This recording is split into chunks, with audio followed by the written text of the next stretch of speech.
Halo, selamat pagi anak-anak dan remaja misioner yang dikasihi Tuhan.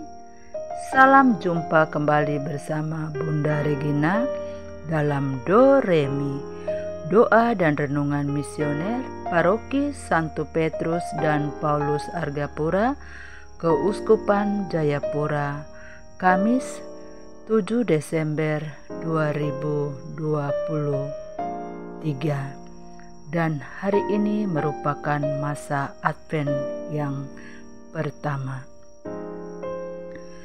Nah, anak-anak dan remaja misioner yang dikasihi Tuhan, sebelum kita membaca dan merenungkan firman Tuhan di pagi hari ini, marilah kita mengawalinya dengan doa pembuka. Dalam nama Bapa dan Putra dan Roh Kudus. Amin. Ya Allah Bapa yang murah hati dan maha kasih, kami tak henti-hentinya mengucap syukur kepadamu atas segala penyertaan-Mu, atas segala bimbingan-Mu, dan atas segala kemurahan-Mu. Segala campur tangan-Mu dalam kehidupan kami. Kami bersyukur terlebih atas pemeliharaan yang boleh diberikan sepanjang malam tadi. Boleh bersyukur untuk kesehatan yang masih diberikan, dan bersyukur pula untuk segala rahmat yang boleh kami terima pada pagi hari ini. Saat ini kami menyerahkan kepadamu jiwa dan raga ini. Doa ini kami panjatkan kepadamu dengan perantaran Kristus Tuhan kami. Amin.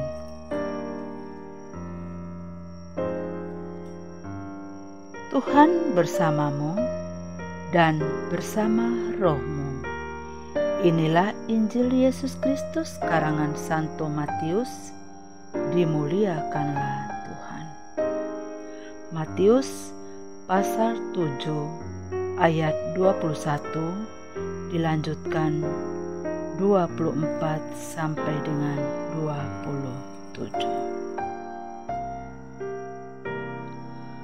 Bukan setiap orang yang berseru kepadaku, Tuhan, Tuhan, akan masuk ke dalam kerajaan sorga, melainkan dia yang melakukan kehendak Bapa-Ku yang di sorga.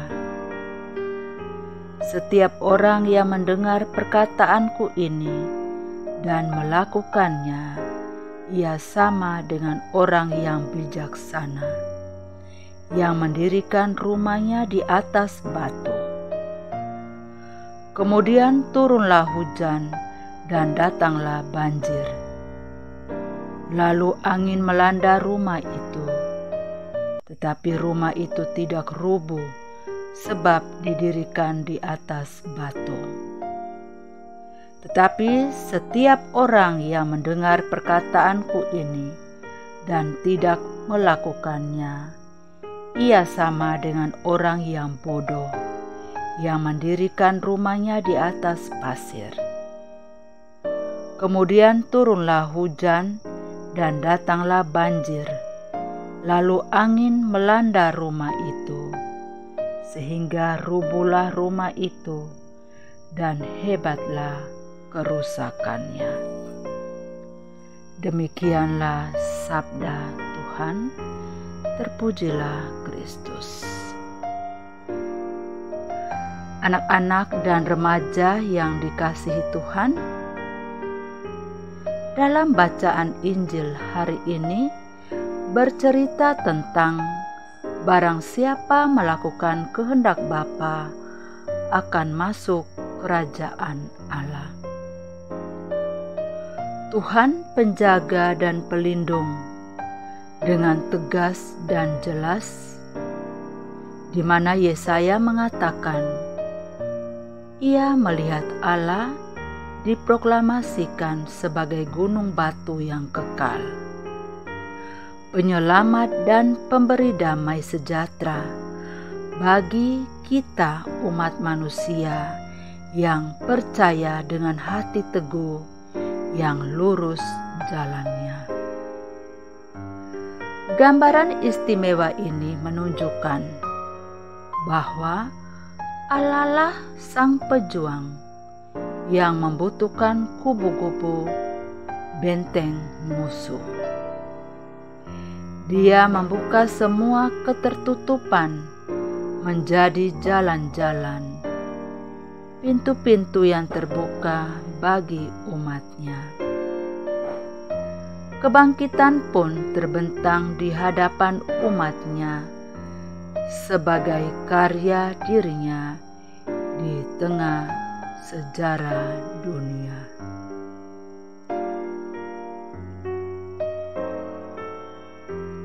Anak-anak dan remaja misioner yang dikasihi Tuhan, gereja berdiri di atas proklamasi karya keselamatan Allah yang dikaryakan dalam diri Yesus Kristus. Kebangkitannya memberi dan mengokohkan titik tolak iman gereja. Iman yang berpangkal pada keselamatan dan yang di dalamnya ada pengharapan. Yang mati dibangkitkan, yang runtuh dibangunkan, yang usang diperbaharui, dan yang hancur dipulihkan. Karena gereja itu harus berani memberitakan pengharapan besar itu. Dan di sini dikatakan bahwa jangan takut dan jangan putus asa. Sebab yang diberitakan bukanlah isapan jempol, melainkan karya besar tentang kebenaran yang berlaku sepanjang abad dan masa. Nah, anak-anak dan remaja yang dikasihi Tuhan, selama masa Advent ini, masa penantian, kita diajak untuk selalu melakukan hal-hal baik, untuk selalu tetap bersyukur dengan apa yang kita miliki di dunia ini. Kita patut bersyukur karena di penghujung tahun ini Tuhan masih memberikan kita kesehatan yang melimpah, memberikan rezeki yang cukup, memberikan kekuatan sehingga kita bisa melakukan segala aktivitas kita, segala rutinitas kita setiap saat.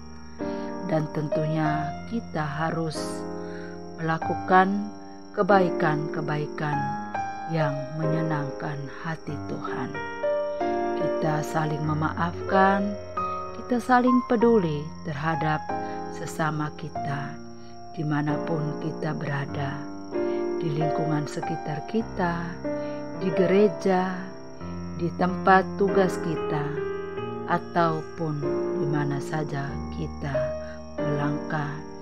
Nah, disitulah kita harus berbuat kebaikan terhadap sesama kita, dan tentunya mereka juga saling menguatkan di dalam kehidupan kita setiap hari. Semoga renungan di pagi hari ini dapat menguatkan diri kita masing-masing dan sesama kita yang kita jumpai setiap saat. Amin. Marilah kita berdoa untuk anak misioner Indonesia. Tuhan Yesus, Engkau diutus Bapa menjadi berkat bagi dunia, menjadi selamat bagi manusia. Utuslah kami anak-anak-Mu di Indonesia untuk menjadi sahabat yang kuat bagi yang lemah, sahabat yang rela berkorban bagi yang menderita payah, sahabat penghibur bagi yang sakit dan gelisah. Tuhan Yesus, kami pun ingin menjadi utusan-utusan kecil-Mu, teman setia bagi yang tersingkirkan, sobat yang gembira bagi yang sedih dan susah, sobat penuh penghargaan bagi yang tak dicintai. Tuhan Yesus, utuslah kami kini dengan bantuan Roh Kudus-Mu, menjadi garam dan ragi yang baik, menjadi terang dan obor yang cemerlang, membawa kegembiraan dan pengharapan. Tuhan Yesus, kuduskanlah badanku dan sucikanlah jiwaku. Ku persembahkan diriku padamu hari ini. Berkatilah semua anak dimanapun juga, berkatilah semua orang yang kami jumpai, siapapun juga. Amin. Bapa kami yang ada di surga, dimuliakanlah nama-Mu. Datanglah kerajaan-Mu, jadilah kehendak-Mu di atas bumi seperti di dalam surga. Berilah kami rejeki pada hari ini, dan ampunilah kesalahan kami, seperti kami pun mengampuni yang bersalah kepada kami. Dan janganlah masukkan kami ke dalam pencobaan, tetapi bebaskanlah kami dari yang jahat. Amin. Salam Maria, penuh rahmat, Tuhan sertamu. Terpujilah engkau di antara wanita, dan terpujilah buah tubuhmu Yesus. Santa Maria, Bunda Allah, doakanlah kami yang berdosa ini, sekarang dan waktu kami mati. Amin. Kemuliaan kepada Bapa dan Putra dan Roh Kudus, seperti pada permulaan, sekarang, selalu, dan sepanjang segala abad. Amin. Sampai ketemu di lain kesempatan. Selamat pagi, selamat beraktivitas. Tuhan Yesus memberkati kita sepanjang hari ini. Dalam nama Bapa dan Putra dan Roh Kudus. Amin.